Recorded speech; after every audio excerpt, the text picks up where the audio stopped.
네, 여러분 안녕하세요. 오랜만에 찾아뵙습니다. 의특TV의 정대희입니다. 네, 제가 학기를 2학기를 열심히 다니느라 일과 학업을 병행하는 과정에서 좀 정신이 없어서 컨텐츠를 자주 올리지 못했습니다. 죄송합니다. 이제 방학이 되었습니다. 방학이 되어서 방학이지만 뭐 공부 관련돼서나 해야 될 일들이 여전히 많긴 하지만 그래도 방학 맞이 기념으로 컨텐츠를 새로 찍어 올리려고 합니다. 제가 오늘 소개해드릴 자료는 복지사각지대 발굴 지원체계 개선 대책에 대해서 지난 11월 24일 정부에서 발표한 저희 현장에 의료사회복지 현장에 아주 의미 있는 그런 자료가 있어서 소개시켜 드리려고 합니다. 보건복지 홈페이지 들어가시면은 요 자료를 찾아보실 수 있으실 거고요. 보도 자료가 배포되어 있는 게 있을 겁니다. 그걸 보시면 나오실 텐데 지금 근래에 안타까운 일들이 참 많이 있었죠. 특히 수원 세모녀 사건을 비롯해서 이어서 발생한 신촌 모녀 사건 등 사각지대에 대해서 미처 발견하지 못하고 극단적인 선택을 하신 안타까운 가구들이 있으셨습니다. 이런 가구들에 대한 사안들이 계속 발생함에 따라서 신속하고 두터운 위기가구 지원과 신복지 사각지대 발굴에 대한 지원 내용으로 이렇게 정부가 발표를 했고요. 여기에 아주 신기하다고 해야 될까요? 저희 의료사회복지 자격이 국가자격이 된 이후에 아동학대 관련된 자료에도 저희 의료사회복지사가 간사 역할을 필수적으로 해야 된다라지 이런 언급이 있었지만 정부에서 이번에 대대적으로 발표한 자료에도 저희 의료사회복지사에 대한 내용들이 대거 포함되어 있었습니다. 내용들을 보시면 이런 사각지대 발굴을 위한 문제점을 발굴 진단해서 대책을 마련해야 된다라는 얘기가 있었고요. 아까 말씀드렸던 것처럼 이런 질병과 채무, 생활고로 이제 어려움이 있지만 이렇게 기존 발굴 체계에서 포착하지 못하는 대상을 어떻게 잘 발굴할 것인가 이런 얘기들이 있는 거죠.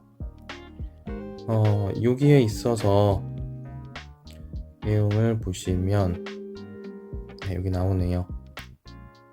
네, 지역 기반 민관 협력 발굴 체계 강화에 있어서 이제 의료사회복지사, 병원에서 아무래도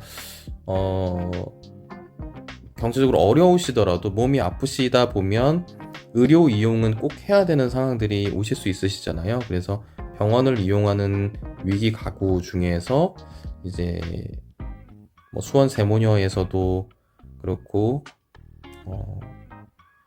이전에 2014년 경에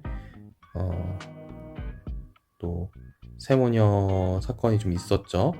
그때도 건강 문제 때문에 의료 이용이 필요하지만 이용 못 하셨던 그런 사례들이 있으셨는데 병원 이용하는 분들 중에서 어려움이 있는 가구들은 만약에 의료사회복지사 먼저 발굴했다면 지자체에 알려서 이분들을 도와드릴 수 있는 안전망으로 이제 들어올 수 있도록 하는 이런 부분들을 그전에는 선의에 의해서 진행을 했지만 이제는 수가 개발을 통해서 공식적으로 이런 활동들을 지원받고 이런 활동을 하는 의료기관들에 대한 보상 체계를 해준다는 얘기죠. 이 중에서 중요한 부분이 이런 수가를 개발을 해서 시범 사업을 할 수 있도록 2023년 하반기부터는 시행을 하고 시범 사업을 그 다음에 이에 따라서 추가적인 의료사회복지사에 대한 배치 방안에 대한 기준도 2024년 하반기에 마련하겠다라는 겁니다. 그래서 이런 관련 사안들을 위해서 연구 용역을 올해 말부터 2022년 말부터 내년 상반기까지 진행하겠다라는 거죠. 저는 이 점에 있어서 저희 현장에 엄청난 파급 효과가 날 거라고 좀 생각을 합니다. 네.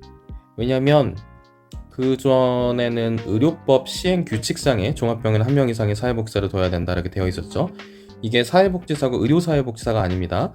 예, 의료사회복지사로 이 시행 규칙이 변경이 되다 보면은 병원들은 일종의 규제처럼 작용할 수가 있어요. 기존에 지방 같은 경우에 사회복지사 1급도 구하기 힘든데 의료사회복지사로 이렇게 명시가 되면은 부담들이 커지겠죠. 그리고 의료사회복지사도 사실 지금 많지도 않고요. 그런데 여기에 더해서 저희 의료사회복지사들의 공식화가 된 이런 부분들이 있었죠. 사회복지사업법상의 의료사회복지사 자격이 국가자격이 된 부분. 그러나 이 두 부분만으로 지금 국가자격이 선포된 지가 2018년 11월 23일이었으니까 벌써 지금 한 4년이 지난 거잖아요. 그럼에도 불구하고 사실 의료사회복지 현장에 인력이 확 늘어나거나 이런 부분은 사실 없었단 말이죠. 하지만 요거는 다릅니다. 네, 이거는 너무 달라요. 네, 저는 엄청난 파급 효과가 날 거라고 봅니다. 근데 물론 의료법 시행규칙과 사회복지사업법 개정에 따른 의료사회복지사 국가자격이라는 기틀이 없었다면은 요 부분이 뭐 이렇게 힘을 낼 수는 없을 겁니다. 그 기반 아래 이런 수가 개발과 배치 확대에 대한 기준 마련에 대한 이런 정부의 대책이 얹어진다면 2023년 하반기 이후 또 2024년 이렇게 되었을 때 저희 의료사회복지 현장은 저는 꽤나 달라질 거라고 봅니다. 네. 지금 현재 인력보다 더 많이 배치될 수 있는 그런 기회, 일할 수 있는 기회들이 마련이 될 거라고 예상을 조심스럽게 좀 해봅니다. 저뿐만 아니라 많은 분들이 그렇게 생각하실 거예요. 현장에 있는 동료분들께서. 그래서 이 부분을 잘 주목해 보시고요. 이 현장에 나오기를 준비하실 분들은 더더욱이 신경을 쓰셔야 되시겠고, 또 현장에 이미 계신 분들 중에서는 또 이런 기회들이 왔을 때 어떻게 그 병원 안에서 대응을 해서 인력들을 더 늘려갈 수 있는 그런 대응들을 병원 내의 집행부들과 상의해서 진행할지를 고민을 해보셔야 되시는 거죠. 네, 매우 중요한 기로에 있다고 저는 생각을 합니다. 그래서 뭐 나머지에 대한 부분들도 매우 중요한 얘기들이 쭉 나와 있어요. 네. 이런 민간과 공공의 연계 체계 강화에 대한 얘기들도 있고요. 그리고 1인 가구들도 많이 늘어나시고 또 이제 취약 청년들에 대한 부분들 이제 영케어러라는 얘기들도 많이 나왔었죠. 그래서 신복지 사각지대에 대해서 발굴하기 위한 노력들도 하겠다. 이런 부분들이 쭉 적혀 있습니다. 그래서 여기 요약이었고요. 본문에도 여러 가지 내용들이 쭉 있어요. 그래서 여러분들께서 한번 시간을 내셔서 한번 쭉 보시고요. 특히 이제 요 앞에 부분 같은 경우에는 우리 의료사회복지 자격에 대한 부분들에 대한 얘기들이 많이 나오니까요. 여러분들께서 이런 부분들 잘 신경 쓰셔서 미래를 미리 대비하시면 좋으실 것 같습니다. 오랜만에 제가 이렇게 영상 찍었는데요.